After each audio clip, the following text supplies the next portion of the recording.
পবিত্র দিনটা কেমন কাটলো, কি, কি রান্না করলাম, কি খেলাম সবকিছু নিয়ে থাকছে আজকের ব্লগ।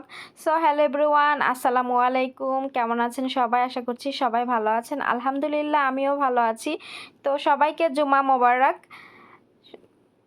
প্রতিদিনের মতো চলে আসলাম আপনাদের মাঝে নতুন আরেকটি ব্লগের মাধ্যমে। তো ব্লগটি ভালো লাগলে লাইক, কমেন্ট, শেয়ার করবেন আর আমার চ্যানেলটি অবশ্যই সাবস্ক্রাইব করে দিবেন। আর আপনারা কে কোথায় থেকে আমাকে দেখছেন অবশ্যই কমেন্ট বক্সে একটি করে কমেন্ট করবেন। আমি সবার কমেন্টে রিপ্লাই দিব ইনশাআল্লাহ। তো এখানে আমি সকাল সকাল চলে আসলাম আপনাদের মাঝে। তো এখন সকাল না, এখন সকাল 10টা বাজে। তো আমি প্রথমে এখানে কাপড় মেশিনে দিয়ে তারপরে মেশিনটা চালু করে দিয়েছিলাম। তো এখান থেকে কাপড় ধোয়া হবে আর ওইদিকে আমি রান্নাঘরে রান্নার প্রসেসিংটা শুরু করব। তো আজকে রান্না করব হচ্ছে মুরগি দিয়ে মাগলুবা।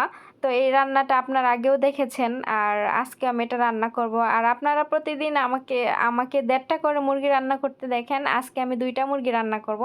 কারণ আমার যে কফিল সে আমাকে গতকাল বলে দিছে যে আজকে 2টা মুরগি রান্না করতে।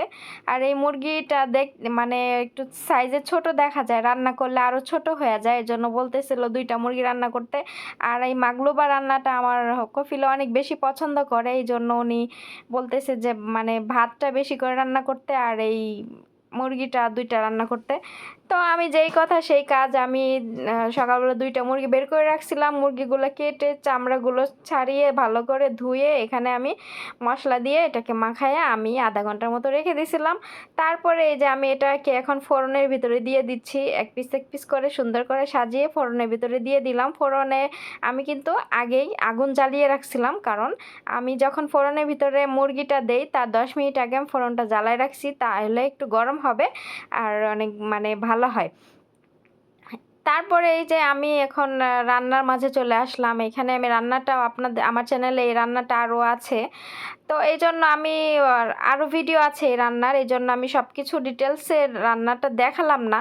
তো এখানে আমি সব ধরনের সবজি কেটে নিচ্ছিলাম। এখানে আলু ছিল, গাজর ছিল আর বেগুন ছিল। এভাবে কেটে আমি মশলা দিয়ে ভালোভাবে কষাইয়া তারপরে এভাবে হালকা একটু পানি দিয়ে দিয়ে দিয়েছিলাম। এখন আমি যে ভাতটা এই যে আধা সিদ্ধ করে রাখছি, 80 ভাগ রান্না করছি আর 20 ভাগ একটু চাল চাল ছিল। তো ওই ভাতটা পানি ঝরাই এভাবে আমি উপরে দিয়ে দিলাম। এখন চুলার জালটা আমি একদম লোতে দিয়ে তারপরে একটা অ্যালুমিনিয়াম ফয়েল দিয়ে ঢেকে রেখে দিব এটাকে 30 মিনিটের জন্য। তারপরে এই যে আমার ম্যাডাম সকালবেলা বুকর জ্বালাইছিল, আমি বুকর জ্বালাই দিছিলাম। তারপরে এই যে বুকরগুলা ধোয়া শেষ হয়ে গেছে, কিন্তু গরম আছে এখনও। এখন ময়লায় ফালানো যাবে না, ময়লায় ফালাইলে হয়তো পলিথিনে আগুন ধরে যাবে, এই জন্য আমি ওইটা এভাবে রেখে দিলাম। ওইটা ঠান্ডা হলে আমি ওই ময়লাগুলো ফালাবো। তারপরে এই যে আমার মানে মুরগির পিসগুলো ফোড়নে দিয়েছিলাম, আপনারা দেখেছিলেন, সেটা এখন হয়ে গেছে প্রায়। তো আমি এই পাশে ও পাশে একটু উল্টায় উল্টায় দিতেছিলাম, যাতে করে 2 পাশটা সমানভাবে মানে সিদ্ধ হয়। তারপরে এই যে আমার ম্যাডাম না, আমার কফিলে হচ্ছে নিয়ে আসছিল, বাঙ্গি নিয়ে আসছিল নতুন ধরনের। এই বাঙ্গিটা সবুজ কালার ছিল, তবে এতটা ভালো লাগেনি, হলুদ বাঙ্গিটাই সুন্দর ছিল। তো আমি এখানে বাঙ্গি আর বেদেনা ফল এগুলো বের করে রাখছিলাম, তো কেটে নিলাম এগুলো বিকেলের জন্য। আর এই যে বাঙ্গিটা দেখতে পারতেছেন, এটা সবুজ কালার কিন্তু একটু মিষ্টি ছিল, মোটামুটি ভালো ছিল, অতটা ভালো না। আর এখানে আমার মুরগি মাংসগুলো ফ্রাই করা হয়ে গেছে, দেখতেছেন কত সুন্দর আসছে কালারটা। আর মনে করেন দেখতে যেমন সুন্দর, খাইতেও এমন সুন্দর হয়েছে, মাশাআল্লাহ, আলহামদুলিল্লাহ। তারপরে এই যে আমার মাগলুবা রান্না শেষ, আমি বড় একটা প্লেটের মধ্যে মানে সেনির ভিতরে বেড়ে দিছি। আর এই যে ফয়সাল আমার পাশে দাঁড়ায় আছে, ও শুধু খাওয়ার জন্য অপেক্ষা করতেছে, কিন্তু খাওয়ার সময় তো এখনো হয় নাই, আরও পরে দুপুরে নামাজের পরে খাওয়া দাওয়া করবে আজকে। তো এই যে মুরগির পিসগুলো আমি মাগলুবার উপরে সাজাই দিচ্ছি সুন্দর করে। আর আজকে 2টা মুরগির পিসগুলো অনেক বেশি ছিল, তো এইভাবে আমি সাজাই দিচ্ছি। তো দেখেন আমার রান্নাগুলো কত সুন্দর হয়েছে। আর আপনারা দেখ মানে ক্যামেরায় যতটা সুন্দর লাগতেছে, বাস্তবে কিন্তু তার চেয়ে বেশি সুন্দর লাগতেছিল। তো আমি মানে এখান থেকে আমি ক্যামেরাটা সরাইতেই পারতেছিলাম না, আমার কাছে নিজের রান্না নিজের কাছে দেখে আমার ভালো লাগতেছিল আর অনেক হ্যাপি লাগতেছিল যে রান্না আমি এত সুন্দর করে রান্না করতে পারি।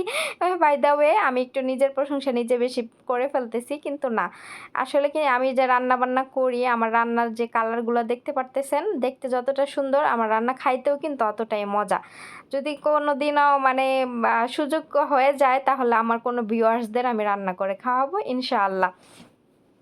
তারপরে এই যে আমি একটু থাম্বনেলের জন্য পিকচার নিচ্ছিলাম আর এই যে ভিডিও করতেছিলাম, দুইটা একসাথে করতেছিলাম কারণ আমার এইখান থেকে ক্যামেরা সরাতে ইচ্ছে করতেছিল না।